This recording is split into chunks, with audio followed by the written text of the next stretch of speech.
We point a telescope at a star 120 light-years away, hoping its faint glow tells us something new about distant places. The number 120 feels abstract, yet the nearest city is only a few hundred kilometers away. Light, which travels 300 km each second, covers that city in a blink. At 120 light-years, a photon must cross roughly 120 Earth orbits before reaching us. I find it hard to picture that stretch without a ruler. If you drive a car for 8 hours, you might cover 600 kilometers. That distance is a whisper compared with the gap between our sun and the star that hosts. The star sits about 37,000 times farther than the sun does from Earth. The scale dwarfs any road trip we ever plan. Why do we bother measuring such extremes? Exoplanet research gives us a way to test how planets form, how atmospheres behave, and whether chemistry can run without us. It is a laboratory that stretches across the galaxy. We do not have a spaceship to visit these places, so we rely on light as our only messenger. The first hints of K2-18b appeared in data from the Kepler spacecraft's K2 mission. The mission watched a patch of sky, noting the tiny dimming of a star when something passed in front of it. Those dips repeated every 33 days, suggesting an object about twice Earth's size. The star itself is a cool red dwarf, smaller and dimmer than our sun, yet stable enough to keep a planet in a temperate orbit. When the planet's size and orbit were confirmed, scientists turned to its atmosphere. Earlier observations with the Hubble Space Telescope found water vapor, a surprising result for a planet larger than Earth. Water vapor tells us that the planet retains a thick envelope of gases, not a barren rock. It does not answer whether life could exist, but it raises the stakes. The James Webb Space Telescope arrived as a new set of eyes, tuned to infrared wavelengths that penetrate thick clouds. Its spectrograph splits starlight that has filtered through K2-18b's atmosphere into a rainbow of signatures. Each molecule absorbs light at specific colors, leaving dark lines that we can read. In a recent observation, JWST recorded a faint dip at wavelengths matching dimethyl sulfide. On Earth, that compound is almost exclusively produced by living organisms, especially marine plankton. The detection was not a headline-grabbing certainty, it was a signal barely above the noise. We do not really know if other processes could create the same molecule elsewhere. The instrument's sensitivity is astonishing. Its mirrors, cooled to near absolute zero, feel like the inside of a deep freezer. The detectors sit in a dark chamber, listening for photons that have traveled across interstellar space for a century. The faintness of the signal reminds me of hearing a whisper in a crowded room. Human curiosity pushes us to listen anyway. From the first time we traced constellations with our eyes, we have asked what lies beyond the night sky. That question does not need a grand proclamation. It is a quiet habit, like checking the weather each morning. Understanding the scale of 120 light-years also grounds our expectations. The nearest star, Proxima Centauri, is 4 light-years away, a distance we can imagine as a short walk across a small town. Multiply that by 30 and you reach K2-18b's host. The difference feels like comparing a backyard garden to an entire continent. The distance also limits what we can learn. Light that left the star in 1906 finally reached our instruments this year. Any change on the planet since then is forever out of reach.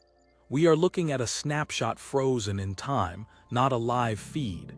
That constraint makes every data point feel precious, like a single grain of sand on a vast beach. Our models of planetary atmospheres rely on chemistry we have measured on Earth. When a molecule like dimethyl sulfide appears, we must ask whether the same pathways operate under alien conditions. The planet's gravity, temperature, and radiation environment differ from those of our oceans. It doesn't quite make sense when you say it aloud. The same chemistry, but on a different planet. The role of JWST goes beyond a single detection. It provides a platform to compare many exoplanets, building a catalog of atmospheric fingerprints. Over time, patterns may emerge, showing which planets share common gases and which stand alone. Those patterns could hint at underlying processes, perhaps even biological ones. Yet we must stay cautious. A single molecule does not prove life, it merely raises a question. The scientific method demands replication, independent verification, and alternative explanations. In the lab, we would repeat the measurement, adjust the instrument, and look for contamination.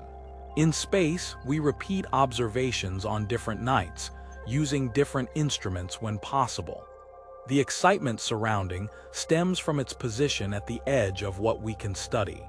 Larger gas giants farther away are easier to observe but less likely to host life as we know it. Smaller, rocky planets are harder to detect. It sits in a sweet spot, big enough to reveal an atmosphere, warm enough to keep water vapor aloft, and close enough for JWST to collect photons. Our curiosity, however, is not limited to the sweet spot. It extends to the cold, distant planets that whisper faintly in the infrared. Each detection, even if ambiguous, adds a piece to the puzzle of how common life-friendly conditions might be. The puzzle is enormous, and we are only turning a few pieces over. The scale of 120 light-years also reminds us of the time it takes for ideas to travel. The concept of an exoplanet was once speculative. Now it fills textbooks. The distance between theory and observation shrinks as instruments improve, but the light travel time remains fixed. It is a reminder that we are always looking backward, not forward. When I stare at the data, the spectral lines appear as thin scratches on a dark background. They feel like the ridges on a vinyl record, each groove holding a story. Running my finger over a record, you can feel the depth of each groove. With the spectrum, we feel the depth of each dip with our mind.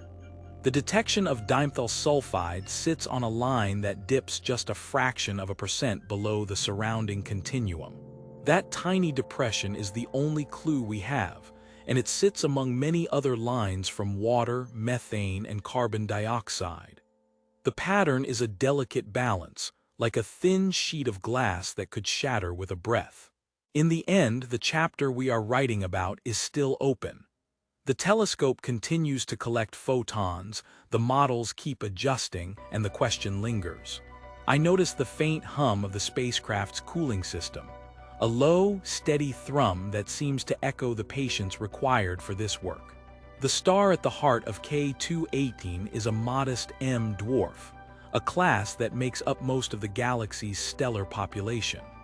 Its mass is roughly a third of the Sun's, and its radius shrinks to about 0.4 R.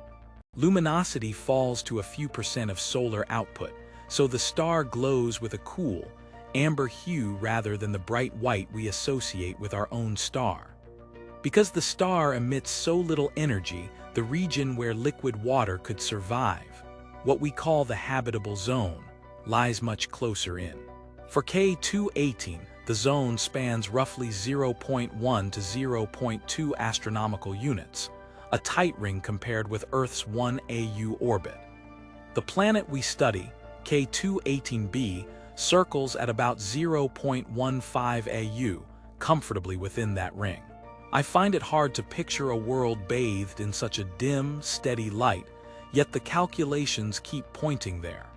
M dwarfs are notorious for their magnetic temperament. Young members of the class flare repeatedly, releasing bursts of ultraviolet and X-ray photons. Those flares can strip away atmospheric layers if the planet lacks a protective magnetic field. In the case of K2-18, the star's activity appears to have settled into a milder rhythm over billions of years, but the record of past storms remains hidden. we don't really know how much of the early atmosphere survived those assaults. The spectral output of an M dwarf differs from the Sun's in a few key ways. Visible light is weaker, while infrared radiation dominates. That shift changes how a planetary atmosphere absorbs and re-radiates energy. Water vapor, for example, captures more of the infrared glow, potentially leading to a stronger greenhouse effect. It is easy to imagine a blanket of steam warming the surface, but the exact balance depends on cloud formation, something our models can only approximate.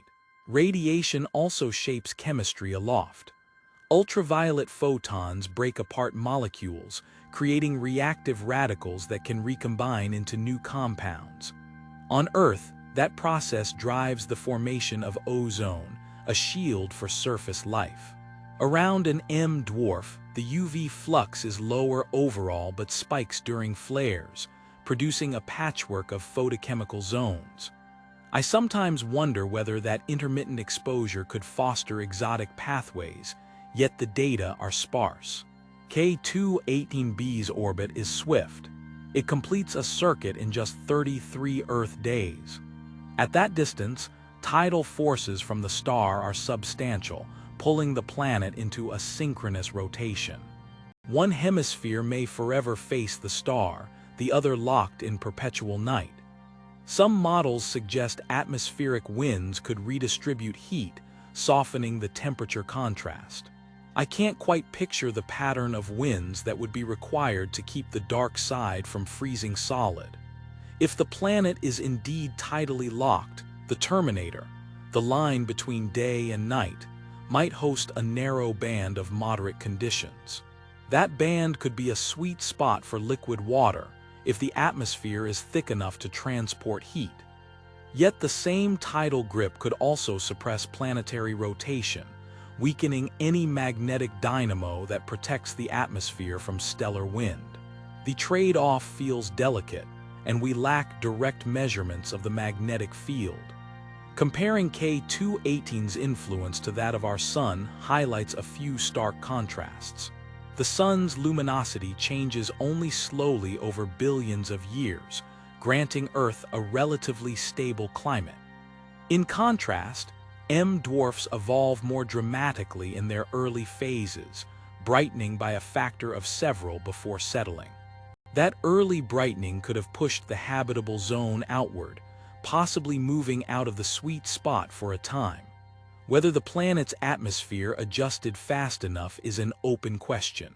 The star's temperature, near 3,500 K, sets the peak of its emission in the near-infrared.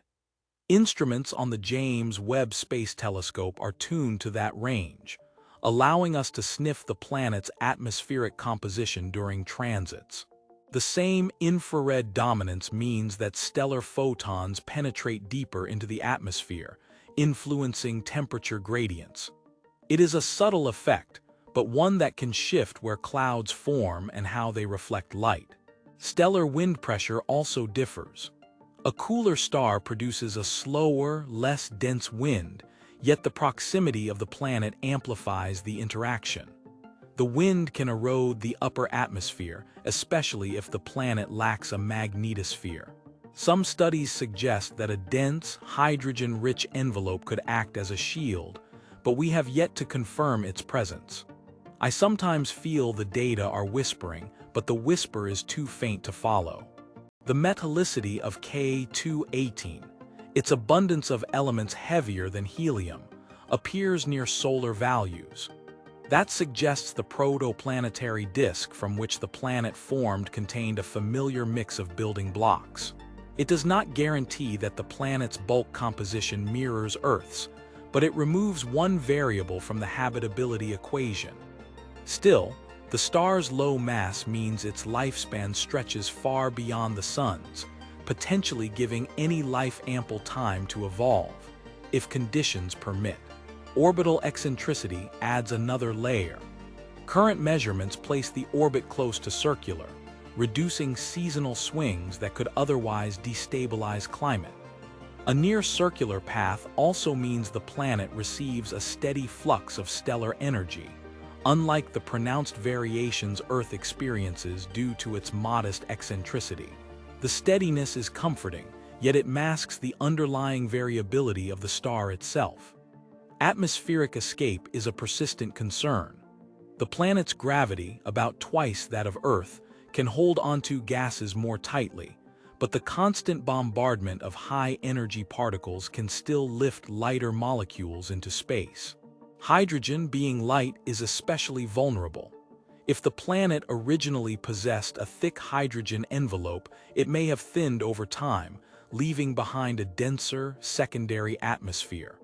The timing of that loss remains uncertain. The star's age, estimated at roughly 5 billion years, places it in a mature stage where flaring activity has waned. That quiet period aligns with the detection of dimethyl sulfide in the planetary atmosphere, a molecule that on Earth is tied to biological processes. The star's calm now provides a cleaner backdrop for such signals, but the earlier stormy phase could have already stripped away much of what made the planet hospitable. We are left to infer the sequence from indirect clues. A final point concerns the star's motion through the galaxy. K2-18 drifts through a region of relatively low stellar density, reducing the likelihood of close encounters that could perturb its orbit. In contrast, the Sun's passage through spiral arms occasionally stirs up cometary reservoirs, sending icy bodies inward. The quiet galactic neighborhood of K2-18 may have spared its planet from such external disturbances, allowing any nascent biosphere to develop without frequent catastrophic impacts. One small observation remains vivid. The star's surface, dotted with dark star spots, covers a larger fraction of its face than sunspots do on our Sun, and those spots rotate with a period of about 40 days, slightly longer than the planet's orbit. The spot pattern creates a subtle flicker in the light we receive, a reminder that even a seemingly steady star carries a restless texture beneath its calm glow. The radius of K2-18b measures about 2.6 times that of Earth, placing it between a super-Earth and a mini-Neptune. Its mass, roughly 8 Earth masses, pushes the bulk density down to a value close to that of water. When I compare those numbers to Neptune, the contrast is striking. Neptune's radius is 3.9 Earth radii and its mass 17 Earth masses, so K2-18b feels more compact. The density sits near 3.5 GCm3, a little higher than Neptune's 1.6 GCm3, but far below Earth's 5.5 GCm3. Gravity at the surface follows from mass and radius. Giving about 1.2 g, a person would feel a modest increase, enough to notice the weight of a water bottle shift. The higher pull also squeezes the atmosphere tighter, raising the pressure at any given altitude. Temperature estimates start with the planet's orbital distance, about 0.15 AU from a red dwarf that shines at roughly 1% of the Sun's output. Simple radiative balance yields an equilibrium temperature near 250 K, but that number ignores atmospheric effects. A thick envelope of gases can trap heat, pushing the surface temperature upward. Models that add a modest amount of greenhouse gases raise the possible range to 260–300 K, a span that includes the freezing point of water. The James Webb Space Telescope recorded an absorption feature at 6.2 microM that matches water vapor. The signal appeared in multiple transits, confirming it is not a fluke. Water in the atmosphere tells us the planet can retain volatile compounds despite the star's activity. Detecting water vapor matters because it proves a supply of hydrogen and oxygen is present in the gas layer. On Earth, such a mixture can condense into clouds, rain, and eventually oceans. On the same chemistry could operate under very different pressures. The spectral lines suggest the vapor resides high in the atmosphere, above a pressure of roughly 0.1 bar. Below that, the temperature-pressure profile may allow the gas to condense. The altitude of the water layer therefore hints at a deeper reservoir. If a global ocean exists, it would sit beneath a thick atmosphere and above a high-pressure ice mantle. The pressure at the base of a water column, a few hundred kilometers deep, would exceed 1 GPa, enough to form exotic ice phases that behave like solids but still contain liquid layers above. The pressure-temperature curve for water shows that at 300 K, liquid water can survive up to about 1 GPa before turning into ice VII. That boundary lies well within the range expected for K2-18b's interior, so a liquid layer is not ruled out by physics alone. High-pressure ice does not preclude habitability. On Earth, life thrives near hydrothermal vents under kilometers of water and rock. The key is whether a liquid slab remains stable long enough for chemistry to proceed. The models I have seen allow a slab tens of kilometers thick. Gravity and pressure together shape the atmospheric column. With 1.2 g, the scale height shrinks compared with Earth, meaning the atmosphere is more compressed. The resulting surface pressure could be tens of bars, perhaps even 100, depending on the total gas mass. Estimating that pressure relies on the planet's bulk composition, which remains uncertain. If the envelope is dominated by hydrogen and helium, the pressure climbs quickly with depth. If heavier molecules like water vapor or carbon dioxide dominate, the column mass required for a given pressure changes. Current data give us a composition that is somewhere between a hydrogen-rich mini-Neptune and a water-rich super-Earth. The spectrum shows signs of methane and possibly ammonia, both light gases that would inflate the atmosphere. Their presence also points to a reducing environment. We do not really know how deep the water layer extends, nor whether a solid core lies beneath a high-pressure ice mantle. The interior models depend on assumptions about core composition, temperature gradients, and heat flow from the star. Those variables are not yet pinned down. I find it hard to picture a shoreline on a planet where the sky presses down with dozens of atmospheres, yet the mathematics does not forbid it. The idea of waves under a heavy blanket of gas feels odd, but the equations are indifferent to our intuition. The combination of a modest surface gravity, a temperature range that can host liquid water, and a confirmed water vapor signature makes a compelling laboratory for planetary physics. It sits at a crossroads where a thick atmosphere, possible oceans, and high pressure meet. Even with all these measurements, the picture remains incomplete. Each new observation trims away a corner of uncertainty, but the edges stay fuzzy. The next transit could reveal a faint absorption line that changes the pressure estimate by a factor of 2. For now, the data tell us that is neither a barren rock nor a gas giant in the traditional sense. It is a dense, water-laden world with a heavy sky, a gravity that nudges you down a little, and a temperature that hovers near the edge of freezing. Those facts alone merit a closer look. One small detail that stays with me is the slight redshift of the water vapor line. A shift of just a few parts per million that hints at wind speeds of a few hundred meters per second in the upper atmosphere. That whisper of motion is the only thing I can feel moving across the planet's face. When a planet slips in front of its star, the starlight dims by a whisper. That whisper carries the imprint of whatever gas hugs the planet's edge. Transit spectroscopy starts with that dip. A spectrograph splits the light, spreading each color across a detector like grains of sand on a tray. The depth of the dip at each wavelength tells us how much of the star's glow was filtered. In practice, the signal is tiny. For a world 120 light-years away, the atmospheric annulus blocks less than 1 part in 10,000 of the star's brilliance. You can feel the weight of that fraction in the noise of the instrument. JWST's near-infrared spectrograph, NIR-SPEC, was built to listen to those faint notes. Its micro-shutter array opens a tiny window, letting only the target stars light through while the rest is masked. The grating inside spreads the light from 0.6 to 5 microns, a range where many molecules leave fingerprints. MIRI, the mid-infrared instrument, picks up where NIRSpec leaves off. Its detectors are cooled to just a few kelvins, so thermal hiss from the telescope itself is almost gone. MIRI watches from 5 to 28 microns, where heavier gases like methane and dimethyl sulfide reveal themselves.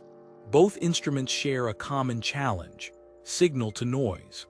At those distances, the photon count per second is low, and the detectors add their own grainy background. We spend hours, sometimes whole nights, staring at the same star to collect enough photons that the pattern rises above the static. I find it hard to picture a single photon traveling across that void, then landing on a silicon pixel and being counted as part of a spectrum. The math tells us it happens, but the image stays fuzzy. The telescope's large mirror helps. Its 6.5-meter surface gathers more light than Hubble ever could, so the raw photon budget improves by a factor of several dozen. That alone lets us push the noise floor lower. Hubble's earlier transit work gave us a rough sketch of exoplanet atmospheres, broad water bands, a hint of sodium. JWST adds depth to that sketch. Where Hubble saw a smudge, JWST resolves a line, a ridge, a subtle dip that can be matched to a specific molecule. Data reduction begins the moment the detectors stop blinking. Raw frames are first corrected for bias, dark current, and the occasional cosmic ray strike that leaves a bright speck. Then the frames are aligned, because the telescope's slight drift can smear the spectrum by a fraction of a pixel. Next comes the extraction of the one-dimensional spectrum. We sum the light along the spatial direction, weighting each column by the profile of the star's point spread function. That step is where the grain of the detector meets the smooth curve of the starlight. The resulting spectrum still contains the star's own absorption features. To isolate the planet's contribution, we compare the in-transit spectrum to an out-of-transit baseline taken minutes before or after the event. Subtracting the two leaves a residual that, if we have been careful, is the planetary atmosphere. Verification is a slow, repetitive dance. We run the same reduction pipeline on simulated data where we know the answer, checking that the output matches. We also split the real data into independent subsets, different detector rows, different time blocks, and see if the same molecular signatures appear in each. If a feature survives those tests, we fit it with a forward model. The model assumes a temperature profile, a set of gases, and a pressure-altitude structure, then predicts what the spectrum should look like. A Bayesian sampler tweaks the parameters until the model matches the observed residuals within the noise. Even then, we remain cautious. The same spectral dip could be produced by an unmodeled instrumental artifact, or by a stellar spot that happened to be on the visible limb during transit. We don't really know which possibility dominates until another observation, perhaps with a different instrument, repeats the pattern.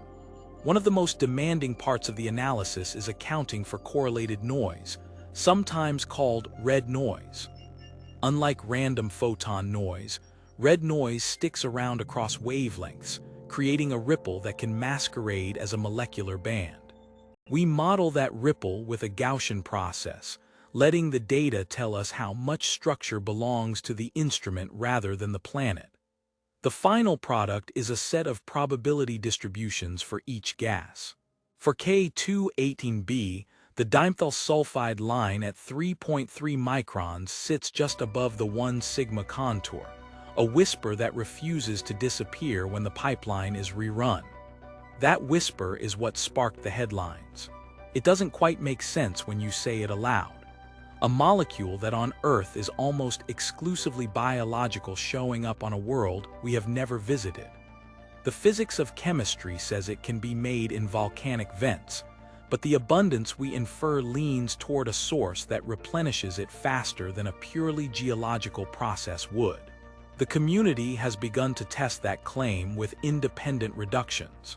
Some teams report a slightly lower amplitude for the same line, arguing that the detector's persistence may have inflated the signal. Others find the line robust, pointing to the consistency across NIRS-SPEC and MIRI observations taken months apart. Regardless of the debate, the process itself marks a step forward. We have moved from detecting a planet's bulk size to teasing out the composition of a thin shell hundreds of kilometers above its surface. The instruments that make this possible sit at the edge of what our current technology can hold, chilled to near absolute zero, their mirrors polished to a smoothness that feels like glass under a microscope. Every new transit observed adds a piece to a larger puzzle. When the next target passes, we will repeat the same sequence: align, calibrate, extract, subtract, model, and question. The routine feels almost mechanical, yet each run carries the weight of a potential discovery.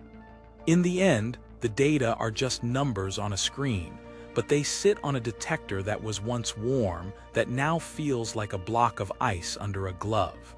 When the telescope points, the cold metal hums faintly, a sound you can only imagine in a vacuum. I stare at the final reduced spectrum and notice a tiny ripple at 3.32 microns that lingers just above the noise floor. I sit with the reduced data set from the recent JWST transit, the spectrum of stretched across the infrared window like a thin film.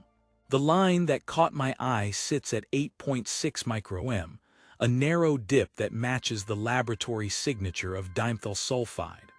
On Earth, that molecule is almost exclusively a product of marine microbes, released when plankton die or are grazed. Its presence in a distant atmosphere therefore feels like a small, stubborn clue. The first step was to confirm that the dip was not an artifact of the instrument. We ran the raw frames through the standard pipeline, then applied an independent debias routine that treats each detector pixel as a separate time series. After that, the feature persisted, unchanged in depth and position. In parallel, we simulated a flat spectrum with the same noise properties. The simulated data never produced a feature of comparable strength. That gave us a baseline confidence that the signal was not a random fluctuation. Next, we turned to the spectral model. Using the Hycean database, we overplotted the absorption cross-section of dimethyl sulfide at the temperature and pressure expected near the terminator of. The match was striking. The peak of the model sits within a fraction of a nanometer of the observed dip, and the shape of the wings aligns with the surrounding continuum. We ran a retrieval that allowed the abundance of DMS to vary while holding the bulk gases, water, methane, carbon dioxide, fixed at values already reported for the planet. The posterior distribution peaked at a mixing ratio of roughly 10, with a 1 sigma interval spanning half an order of magnitude. Statistical confidence is always a fragile thing when we work at the limits of a telescope.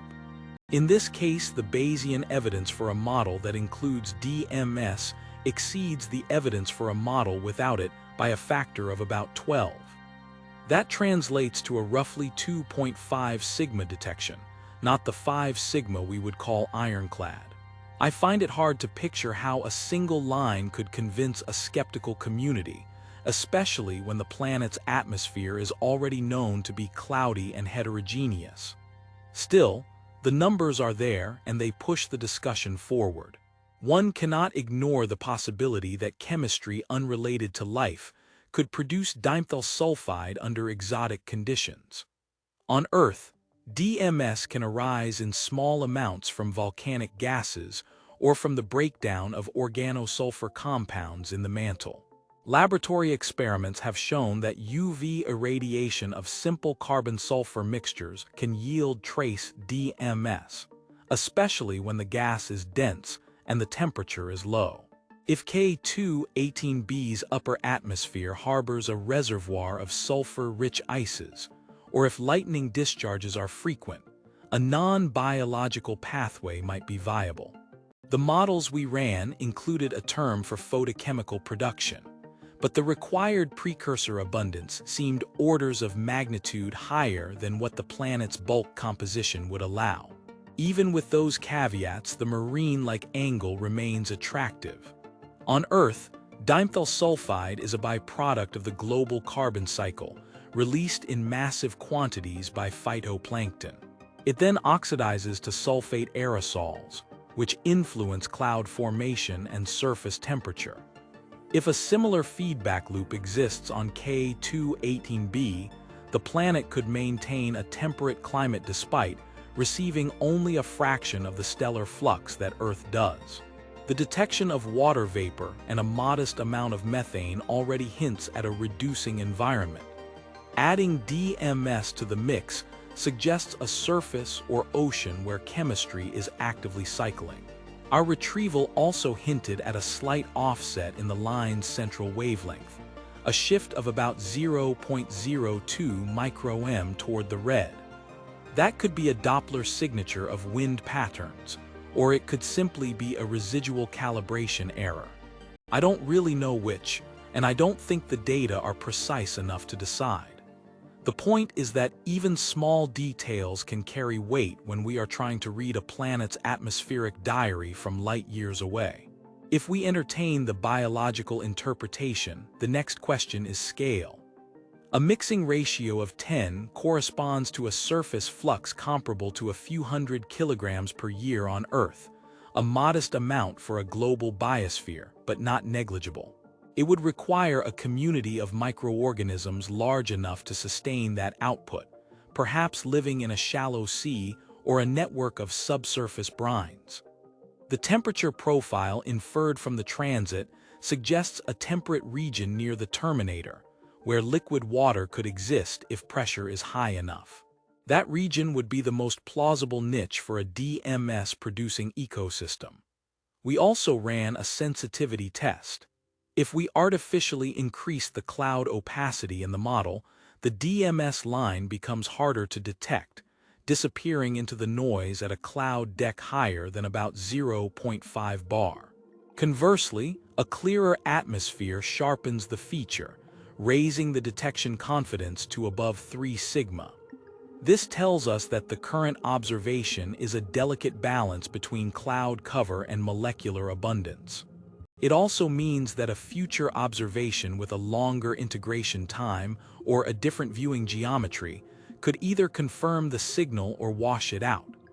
There are, of course, other molecules that share overlapping features with dimethyl sulfide, ethane, acetylene, even some nitriles. We examined the residuals after fitting DMS, and the fit improves only marginally when those species are added. The data do not demand them, but they also do not rule them out. In a sense, the spectrum is a puzzle with many missing pieces.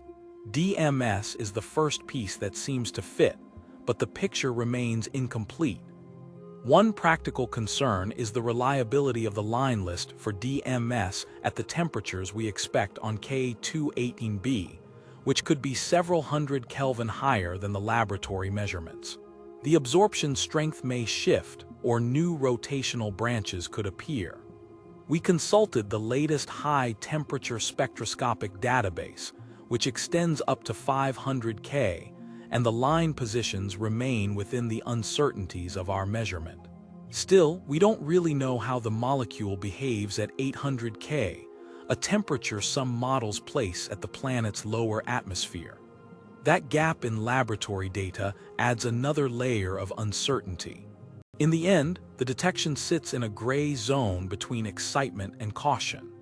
It is tempting to let the imagination run with a world where oceans of alien microbes spray dimethyl sulfide into a hazy sky, but the data do not yet demand that story.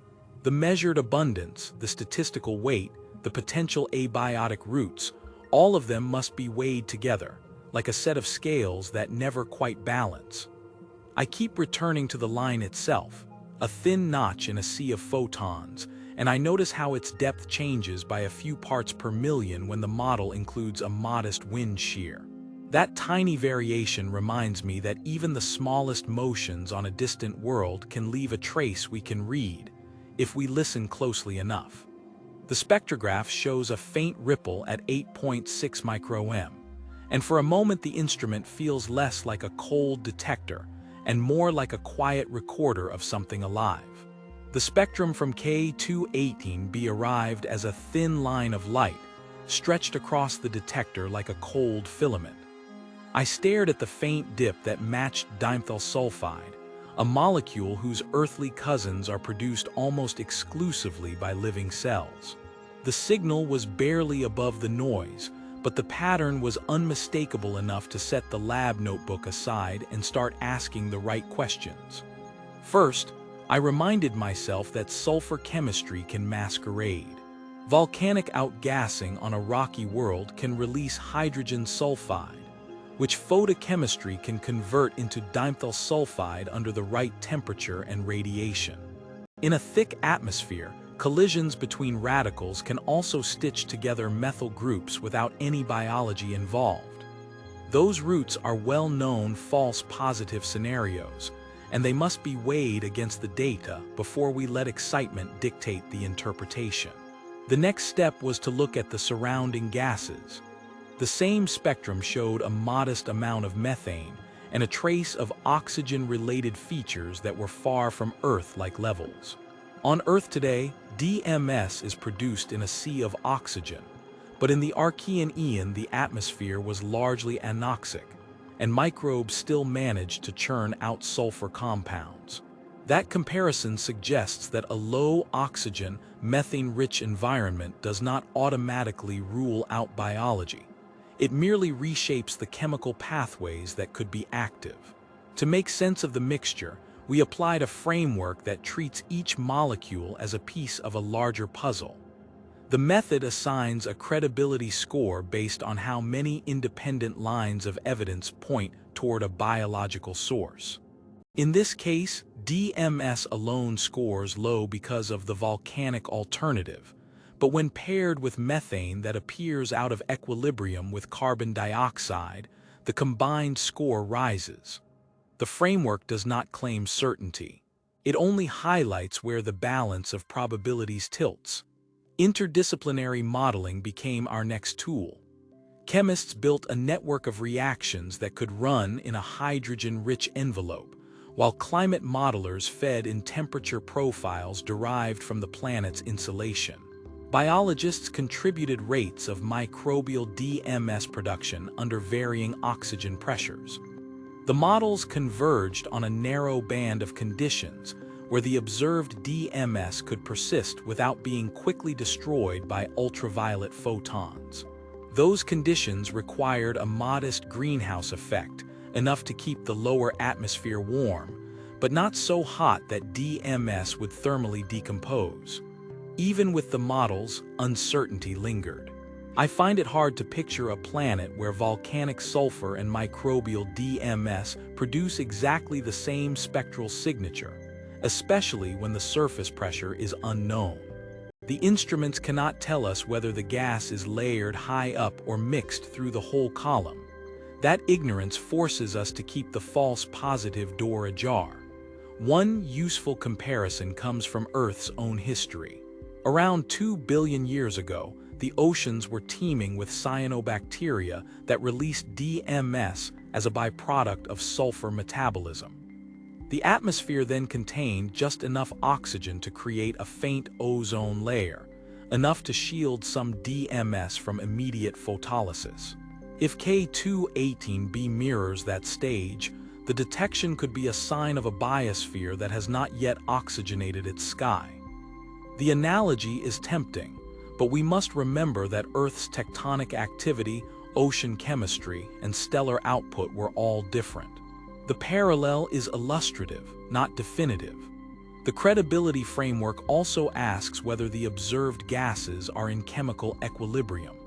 In a purely abiotic system, methane should react with available oxidants and disappear on timescales shorter than the planet's age.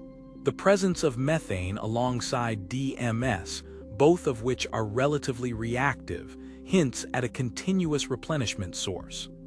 That source could be geological serpentinization, for example, or biological. Distinguishing between the two requires a deeper look at isotopic ratios, something the current data cannot resolve. We also examine the possibility that stellar activity could drive exotic chemistry.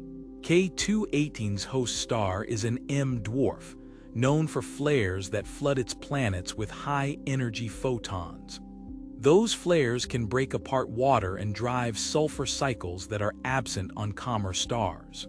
Modeling the flare frequency suggested that occasional bursts could temporarily boost DMS levels, but the steady signal we see would need a more constant supply.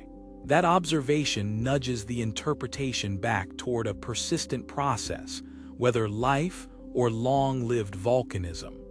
A practical limitation emerged when we tried to simulate the planet's surface pressure. The spectral lines broaden with pressure, yet the data's resolution leaves a wide margin of error. Without a firm pressure estimate, the reaction rates we feed into the chemical network remain speculative. We don't really know whether the atmosphere is thin enough for photochemistry to dominate, or thick enough that pressure-induced pathways take over. In the end, the assessment settled on a middle ground. DMS is a plausible biosignature, but its credibility is diluted by plausible abiotic routes that become more likely under certain atmospheric pressures and flare regimes. The framework flags the detection as interesting but not conclusive, urging further observations that could target isotopic signatures or look for additional gases like carbonyl sulfide, which is harder to make without life. One small detail lingered in the lab notebook. The detector's background temperature drifted by a few millikelvins during the exposure, a whisper of thermal noise that shifted the baseline just enough to make the DMS dip appear a shade deeper. I noted the number, a faint tick on the margin, and left the page open, waiting for the next run to see if that tiny shift repeats. The thick hydrogen-helium envelope of it presses down on any liquid below. Under that weight, water remains liquid at depths far beyond Earth's oceans. Pressures reach several hundred megapascals, squeezing water into a dense, cold slab. I find it hard to picture such a pressurized sea without feeling its weight. In those layers, temperature gradients can be modest, allowing a stable thermal profile. That stability offers microbes a long-term habitat, much like Earth's abyssal plains. On Earth, deep-sea vents supply chemicals that fuel chemosynthetic bacteria. May host similar redox boundaries where reduced minerals meet oxidized fluids. Those chemical fronts create tiny energy wells that microbes could exploit for growth. We don't really know how efficiently such microbes would harvest that energy. The planet's atmosphere is rich in methane and carbon dioxide, both soluble in high-pressure water. Dissolved gases could diffuse downwards, forming concentration gradients that drive metabolic cycles. Dimethyl sulfide, the molecule detected by JWST, is volatile and readily mixes into water. In Earth's oceans, DMS originates from planktonic microbes that cleave sulfur compounds. If similar microbes exist on K2-18b, they would release DMS into the surrounding liquid. The gas would then ascend, eventually escaping into the upper atmosphere where we see it. Solubility of DMS rises sharply with pressure, meaning most of it stays dissolved deep down. Only a fraction reaches the thin upper layers, enough for our telescopes to catch. The presence of DMS hints at a sulfur cycle operating beneath the clouds. That cycle would need sources of reduced sulfur, perhaps from volcanic outgassing. Volcanic activity could inject hydrogen sulfide, which microbes might oxidize, producing DMS as a byproduct. I don't have direct evidence of volcanism, but the chemistry suggests it cannot be ignored. Nutrient recycling in such an ocean would differ from surface-driven cycles on Earth. Without sunlight, microbes rely on chemical energy, forming a closed loop of carbon, nitrogen, and sulfur. Over time, minerals leached from the rocky mantle could replenish dissolved nutrients. Those minerals would dissolve under pressure, then precipitate when conditions change, creating microenvironments. Microenvironments might host distinct microbial communities, each specializing in a narrow metabolic niche. That diversity mirrors Earth's hydrothermal fields, where tiny patches support unique life forms. High pressure also affects reaction rates, often slowing them compared to surface conditions. Yet some reactions accelerate when water's dielectric constant changes under compression.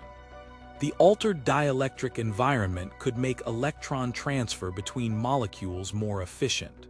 That efficiency might compensate for the cold temperatures that otherwise hinder metabolism. Salinity is uncertain, but any dissolved salts would further raise water's density. Denser water sinks, reinforcing stratification and keeping chemical gradients stable over long periods. Stable stratification means microbes could remain in a narrow pressure band for millions of years. I find it hard to imagine such patience in a single-cell organism. Yet Earth's deep biosphere shows microbes surviving in dormancy for geological timescales. If similar mechanisms exist there, they might periodically awaken when gradients shift. The detection of DMS provides a rare chemical fingerprint, a clue that life may be active. It does not prove activity, but it narrows the possibilities we must consider. Alternative abiotic pathways for DMS exist, such as photochemical reactions in the upper atmosphere. However, those pathways struggle to produce the observed concentrations without a deeper source. Modeling suggests that a subsurface production rate matching Earth's deep-sea microbes fits the data. We don't really know the exact rates, but the numbers are plausible. If microbes are present, they would need to acquire nitrogen, perhaps from dissolved nitrates. Nitrates could form from atmospheric nitrogen fixed by lightning or by high-energy particles. Fixed nitrogen would dissolve, then be used by microbes to build proteins and nucleic acids. The cycle would close when waste nitrogen compounds return to the atmosphere. Carbon cycling would hinge on the conversion of carbon dioxide into organic matter. Chemosynthetic microbes could reduce CO2 using hydrogen, a process observed in Earth's vent communities. Hydrogen may be supplied by serpentinization, water reacting with iron-rich rocks deep inside the planet. That reaction releases H2, which microbes could capture as an energy source. The presence of H2 would also affect the solubility of other gases, reshaping the chemical landscape. I find it hard to picture the exact balance without more data. Temperature at depth likely hovers near the freezing point of water under pressure. About 260 K, that cold limits the range of enzymes that can function, favoring psychrophilic adaptations. Psychrophiles on Earth produce flexible proteins that remain active in icy waters. Similar adaptations might arise on K2-18b, allowing metabolism at low energy fluxes. The high pressure also forces gases into solution, creating a dense soup of reactants. In such a soup, collisions happen frequently, sometimes compensating for sluggish reaction kinetics. Nutrient cycles could become tightly coupled, with the output of one microbe feeding another. That coupling would reduce waste, making the ecosystem more efficient under resource scarcity. On Earth, such tight coupling is seen in biofilms that line vent chimneys. If similar structures form on K2-18b, they might appear as mineral encrustations on the seafloor. Those encrustations could scatter light, perhaps creating faint glows detectable in future observations. For now, we only see the chemical imprint left by DMS in the upper atmosphere. The detection forces us to rethink how life can persist without sunlight. It reminds us that chemistry, not illumination, can drive biology in hidden corners. Yet many assumptions remain about pressure, composition, and the planet's internal heat flow. We don't really know whether the interior supplies enough heat to sustain gradients. If the interior cools, chemical gradients may fade, and any microbial activity could dwindle. Conversely, a modest heat source could keep vents alive for billions of years. The prospect of a long-lasting, chemically powered biosphere is both humbling and unsettling. It suggests life can find a foothold where we once thought only barren ice could exist. The newest spectrum shows a tiny shoulder on the DMS line, possibly an isotope shift. The dimethyl sulfide detection forces us to rewrite the checklist we use when we point a telescope at a distant world. In the lab, we learned to trust a single spectral line only after we saw it repeat under different settings. Out here, we have only one line, but it sits where a biological molecule would sit on Earth. That coincidence nudges us toward a new filter. Look for planets whose spectra show the same odd combination of methane, water, and a faint DMS bump. From that filter, a short list of targets emerges. The first step is to rank them by how closely their spectra match the K2-18b pattern. I find it hard to picture a perfect match. Real data are noisy, clouds shift the baseline, instruments add their own fingerprints. Still, the algorithm we use can assign a score, and the highest scoring planets become the next objects for JWST. The telescope's schedule, already packed, now needs a slot for a follow-up series that repeats the original observation at a different orbital phase. Repeating the measurement reduces the chance that an instrumental artifact masquerades as a biological signal. Future JWST campaigns will therefore look less like a random sweep and more like a targeted audit. Instead of scanning dozens of stars for any hint of an atmosphere, we will stare longer at a handful that already whisper the right chemistry. The exposure times will stretch, the data volume will swell, and the analysis pipelines will have to flag subtle variations that could indicate seasonal changes on the planet. It doesn't quite make sense when you say it aloud. We are asking a telescope built for distant galaxies to act like a microscope for a single world. Ground-based extremely large telescopes else will sit beside JWST in this new strategy. Their adaptive optics can resolve the light of a planet from its star at visible wavelengths, complementing the infrared view JWST provides. When an ELT catches a faint absorption line that matches the DMS feature, it adds weight to the claim. Conversely, if the line disappears under higher resolution, we must reconsider. The synergy is not automatic. It requires coordinated proposals, shared data formats, and a willingness to let a ground instrument validate a space-based claim. That coordination feels more like a lab partnership than a grand mission. Mission concepts such as LUVOIR and HAB-X, still on paper, now carry a different set of design drivers.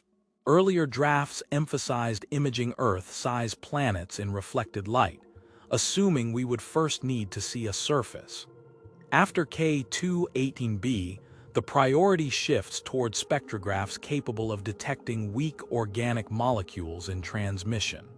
The aperture size remains important, but the wavelength coverage expands to include the mid-infrared bands where DMS leaves its imprint.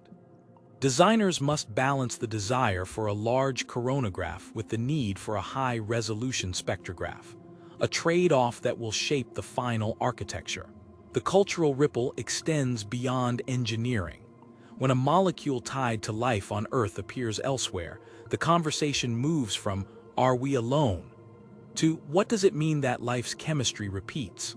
Philosophers and artists begin to ask whether the same metabolic pathways could arise under different planetary conditions.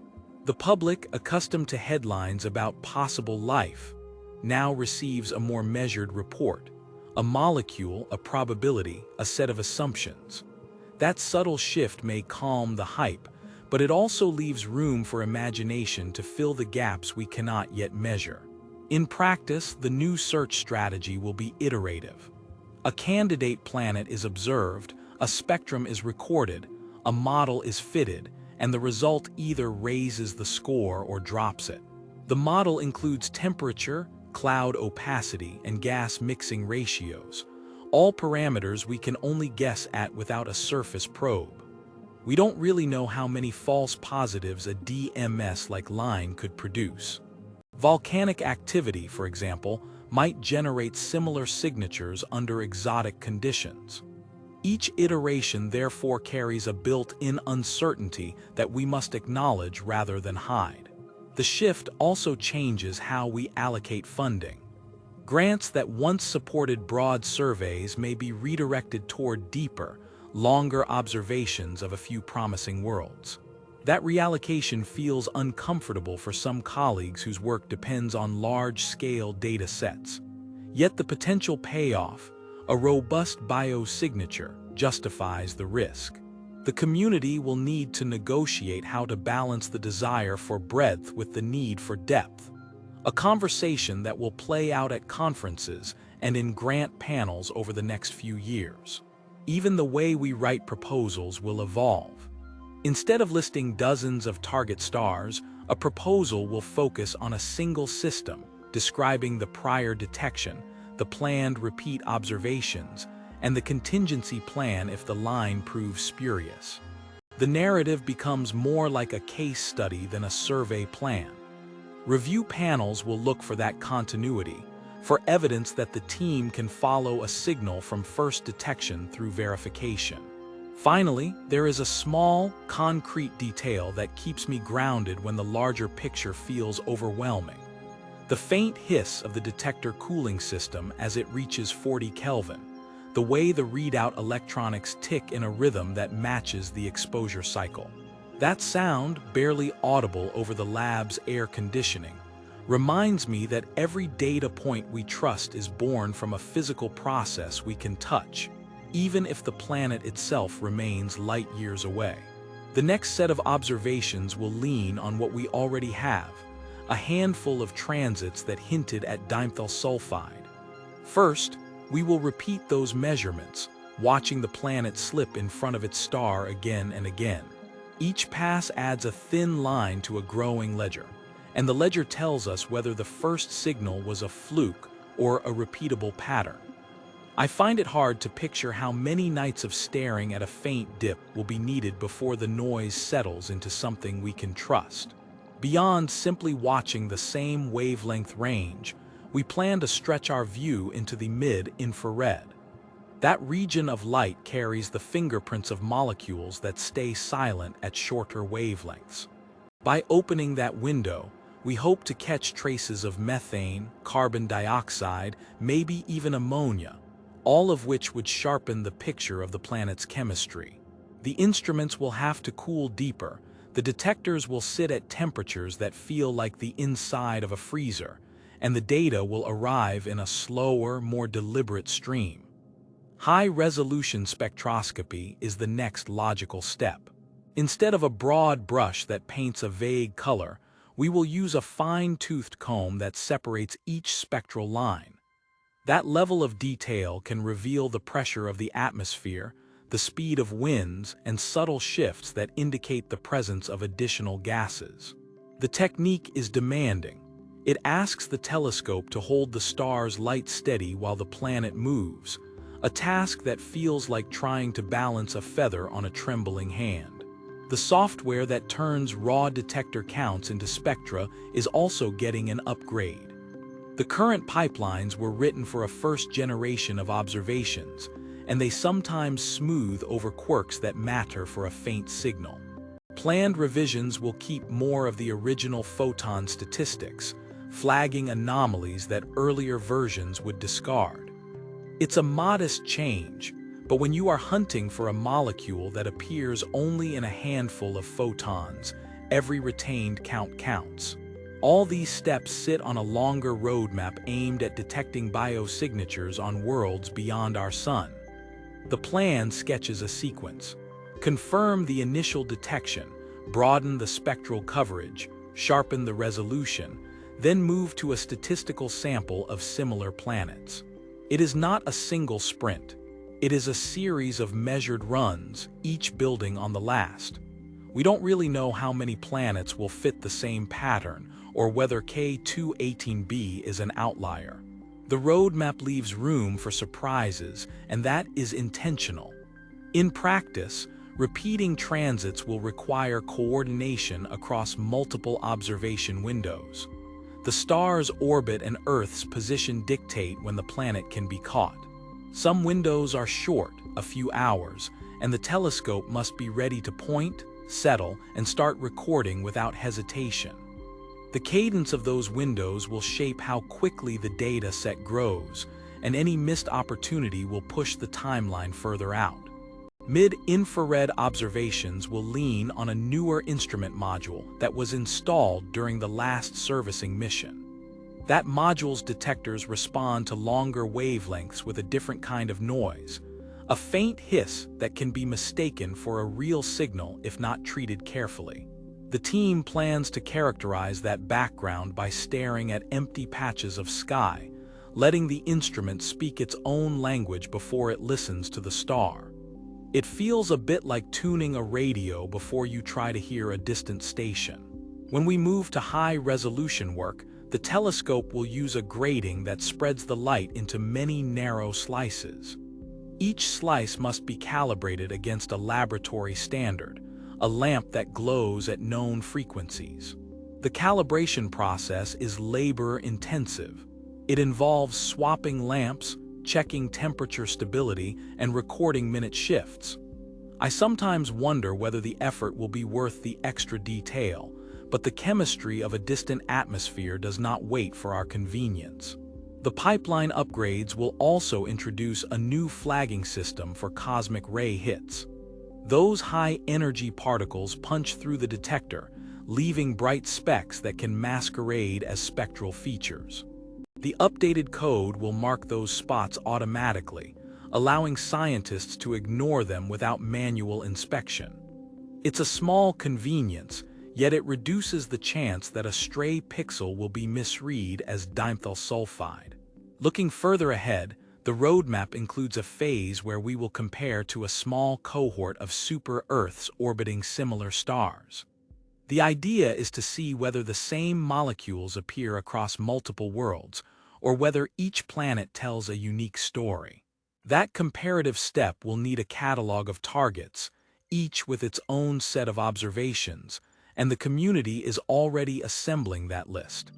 It feels like gathering a handful of postcards from distant neighborhoods, hoping they will reveal a common pattern. There is also talk of a next-generation space telescope that would push the wavelength range even farther into the infrared, where even more subtle biosignature gases hide. That instrument would sit in a cooler orbit, farther from the sun, reducing thermal background. The design is still on paper, and many technical hurdles remain, but the concept is already shaping the priorities of current observations. We are, in a sense, testing the waters for that future machine by squeezing as much information as possible from JWST. All these plans hinge on the reliability of the first detection. If the dimethyl sulfide signal fades under repeated scrutiny, the whole strategy will need to be reassessed. Conversely, if it strengthens, the community will likely allocate more time to similar planets, expanding the sample size. The balance between confirmation and exploration is delicate, and the schedule reflects that tension. In the lab, we keep a log of every calibration step, every tweak to the software, every anomaly that pops up during a transit. The pages are filled with numbers, temperature readings, and occasional scribbles like, "Check this again." Those notes become the quiet backbone of the larger narrative, the part that most listeners never see. Still, they are the only thing that tells us whether we are truly measuring a planetary atmosphere or just chasing instrumental ghosts. One practical concern that keeps resurfacing is the effect of stellar activity. The host star of is a red dwarf, prone to flares that can alter the light curve during a transit. Those flares inject extra photons, sometimes in the same wavelengths we are trying to measure.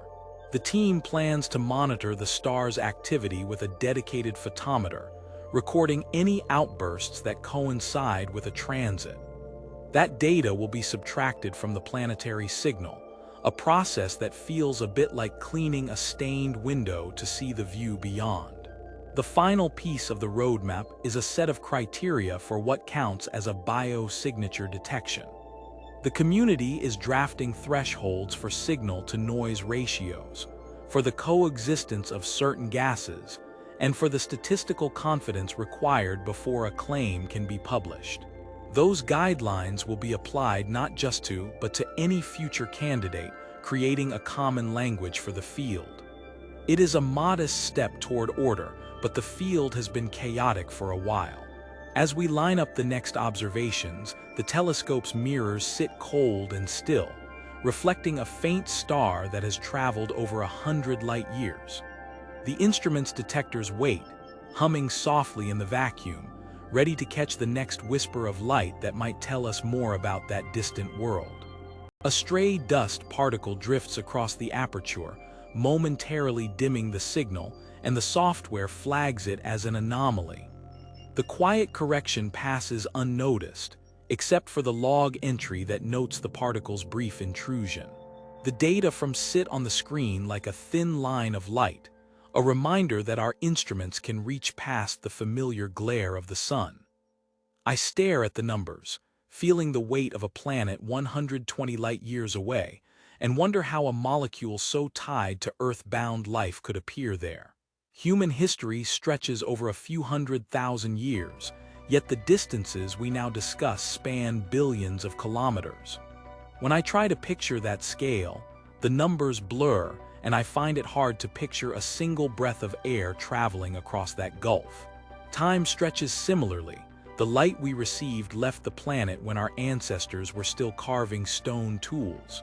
The thought makes my own place feel oddly brief. The detection of dimethyl sulfide, an organic compound linked on Earth to living microbes, does not announce a bustling biosphere. It simply hints that chemistry somewhere else might have found a similar shortcut. That humility settles in like a cold draft across a lab bench. We are not suddenly masters of the universe. We are observers of a faint signal, unsure whether it is a whisper of biology or a strange abiotic process. Our instruments cannot yet tell us the full story. We do not really know if the molecule forms in the same way on as it does in a marsh on Earth. The models we run are built on assumptions that may not hold under different pressures, temperatures, or atmospheric compositions. I write the uncertainties in the margins, aware that each line carries a weight of unknowns.